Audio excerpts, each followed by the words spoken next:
Hi guys, ako po si Pining dito sa Taiwan. So ngayong gabi po ay kukunin natin yung motor ko. Bale, ito po yung gamit kong motor na dumating ako dito. At pinili ko ng murang halaga. Eh sa kasamaang palad nga lang ay hindi nakapangalan sa akin.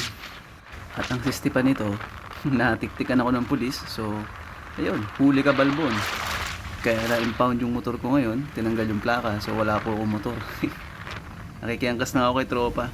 Salamat naman sa kanya. Ay, oo, wala lahat. Ayun na siya guys. Kunin ko na. Andarin ko na agad.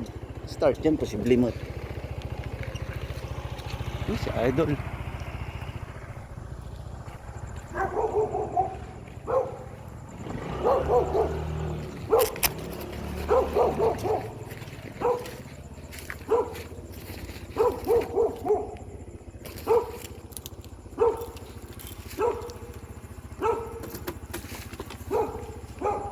So ayun na guys, nakuha na namin yung motor ko.